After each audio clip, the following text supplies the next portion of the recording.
अब तो कहते हैं कि जो भक्त हैं उनकी भी आस टूटती हुई नजर आ रही है, उनकी भी आस टूटती हुई नजर आ रही है।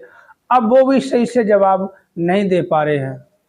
अब हमने, इसीलिए आप देख रहे होंगे, बहुत टाइम से देख रहे होंगे कि मैंने वीडियो ही बनाना छोड़ दिया, क्योंकि जब तक हमें उनके बारे में, महाराज जी के बारे में खबर मिली, जैसे जैसे हमें जो बताता गया, बहन जी एक बताती गई, तो वैसे वैसे हम भी बहुत खुश हुए कि चलो अच्छी बात है, महाराज जी आएंगे तो हम भी कभी दर्शन के लिए जाएंगे। मगर ऐसा हुआ नहीं। अब बहन जी का भी कई महीने बीत गए, उनका फ़ोन आना बंद हो गया। मैंने ही खुद फ़ोन किया, तो जवाब ऐसा दिया कि यार खुद हैरान रहेगा। मैंने, अब जब बताओ, अब मैं क्या कर सकता हूँ कि खुद सेवादार भक्त जो ज्ञानवान ब्रह्मज्ञानी खुद ऐसे जब बोल रहे हैं, तो हमारी क्या औकात, हम क्या बोल सकते हैं महाराज जी के बारे में, क्योंकि मैं तो कुछ भी जानता नहीं हूँ। जितनी मुझे जानकारी मिली वो भी आप जी के किसी बहन से ही मिली, हमारी गुरु बहन, मतलब हम किसी और मिशन से, आप किसी और मिशन से। मगर कहते ना, गुरु भाई बहन सब एक हैं, मिशन कोई भी हो, गुरु सबका एक ही है।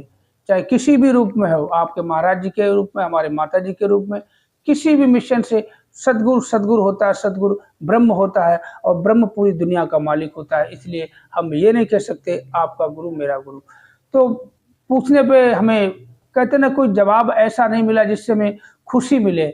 जब हमें खुशी नहीं मिली तो आपको खुशी कैसे मिलेगी? तो मैंने पूछा, ज़्यादा बात घुमाते ना और सीधा सीधा बताता हूँ। तो मैंने पूछा कि बहन जी, आप तो कह रहे थे महाराज जी अब बहुत ही जल्दी समाधि से वापस आने वाले हैं, अब क्या हुआ? बोला अब क्या हुआ, हम क्या आपको बताएं कि देखो, किसी को बता के तो समाधि में महाराज जी नहीं गए थे, अपनी मर्जी से गए हैं। और अपनी मर्जी से देखो कब आते हैं कुछ पता नहीं सकते, कुछ कह नहीं सकते, ये तो महाराज जी ही जानते होंगे। अब उनका शरीर समाधि में है, अब महाराज जी समाधि से कब वापस आएंगे ये हम कुछ नहीं कह सकते। मैंने बोला बहन जी अभी तो आप कह रहे थे कि बहुत जल्दी आने वाले। बोला देखो एक बात बताऊं, हम भी सेवादार हैं, इस सदगुरु से हम जुड़े हुए हैं। बाकी जो कहते हैं कि जो करीबी है, उनसे जो हमें धीरे धीरे जानकारी इधर से उधर से मिली, वो मैंने भी आपको बता दी। तो अब जो हम बता रहे हैं आपको यही है कि महाराज जी अपनी मर्जी से गए हैं और अपनी मर्जी से आएंगे, मगर आएंगे जरूर, कब आएंगे ये हम बता नहीं सकते। तो वास्तव में ये कहते ना कि जैसा भाव रहा जिस जन का, वैसा रूप हुआ मेरे मन का। आप सभी भक्तों का विश्वास है महाराज जी आएंगे, तो ये 100% नहीं, 1000% एक दिन जरूर आएंगे, समाधि से उठेंगे और आएंगे, सभी के बीच में आएंगे।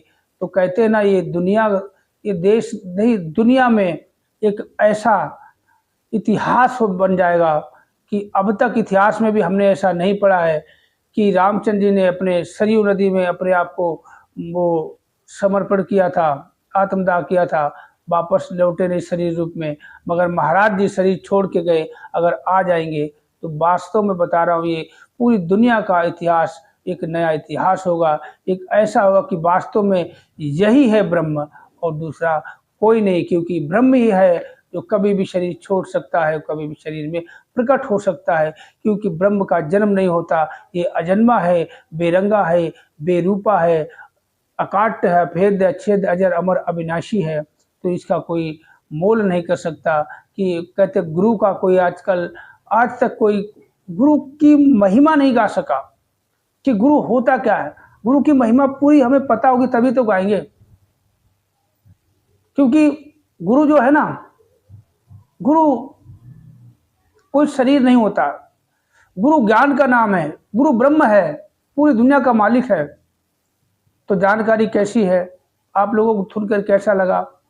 हमें तो ये, अब बस ये कि अब ज़्यादा क्या घुमा फिरा के वही वीडियो बनाना, जो जानकारी मिली तो मैंने काफ़ी टाइम के बाद वीडियो मैंने चलो बता देता हूँ, आप लोगों के बीच आ जाता हूँ। आप लोगों को बहुत प्यार मिला।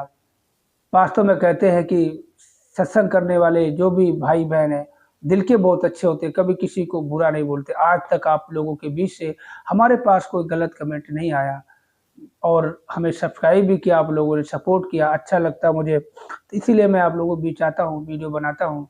तो वीडियो कैसा लगा, जानकारी कैसी लगी, कमेंट करके जरूर बताएं।